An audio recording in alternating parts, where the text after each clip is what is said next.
ফ্রিজে একটা চাল কুমড়ো ছিল, তো ভাবলাম ওটাই আজকে বের করে রান্না করি। তো সবজিপাতি সেরকম কিছু ছিল না, এই চাল কুমড়োটা দিয়ে মানে একটা তরকারি বানাবো। আর নিরামিষভাবে বানাবো, কারণ চিংড়ি মাছ বা মাছের মাথা দিয়ে ভালো লাগে, তো কিন্তু সেটা তো ছিল না। তো যাই হোক, মুগ ডাল দিয়ে আমি করব। তো তেলের মধ্যে আমি সর্ষে, শুকনো লঙ্কা, কালো জিরে একসঙ্গে দিয়ে দিলাম ফোড়নে, আর একটু নুন ফেলে দিয়ে তার মধ্যে ডালটাও দিয়ে দিলাম। আর ডালটা যখন একটু লাল হয়ে আসবে, তারপরে আমি চাল কুমড়োটা দিয়ে ভালো করে একটু নেড়ে চেড়ে তারপর নুন হলুদ দিয়ে তারপরে আর একটু নাড়াচাড়া করবো যতক্ষণ পর্যন্ত জল না বেরোয়। হালকা হালকা যখন জল বেরিয়ে যাবে, তখন আমি ওটা ঢেকে দেবো। এমনি বাড়তি কোনো জল দেবো না, ওইভাবেই করবো। তারপর ঢাকনা তুলে ভালো করে নেড়ে চেড়ে আর নামানোর আগে একটু মিষ্টি দেবো।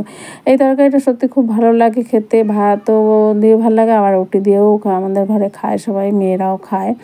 আর এমনি তরকারি মেয়েরা অতটা খেতে চায় না, সব রকম তরকারি খায় না। তো তরকারিটা নামিয়ে দিয়ে তারপরে আমি ডালটা বসিয়ে দেবো। আর দেখো তরকারিটা কেমন হয়েছে দেখতে, খুবই ভালো লাগে। তা যাই হোক, আর আমি ঘরের কাজে চলে আসলাম। এদিকে ডালটা রান্নাঘরে ডাল বসিয়ে দিয়েছি কড়াইতে, আজকে কড়াইতেই করলাম, প্রেশারে আর করব না। তা এদিকে বাসি বিছানা পড়েছিল, বা বাসি বিছানাটা তুলে নেওয়া, বই খাতাগুলো ছড়ানো ছিটানো ছিল। আর রান্না করতে করতে এই টুকিটাকি কাজগুলো করে নিলে তারপরে একটু হালকা হয়। আর এদিকে বাইরে তো যাওয়ার টাইম তাড়াই থাকে, আজকে দুপুর 2:30টার সময় আরেক জায়গায় যাওয়ার কথা আছে, সেই জন্য আর একটু তাড়াহুড়ো করছি। তো সব কাজকর্ম সেরে নিয়ে তারপরে রেডি হয়ে যাব বাইরে সারবে। তার এদিকে কর্তামশাইও কাজ করছে, ও চাটা খেয়ে ও কাজে লেগে পড়েছে। আর প্রত্যেক দিন সকালে ওরা আয়রন, তারপর জামা কাপড় তৈরি করা, আগে যে পেস্টিং করতে হয় সেইগুলো করতে বসে যায়।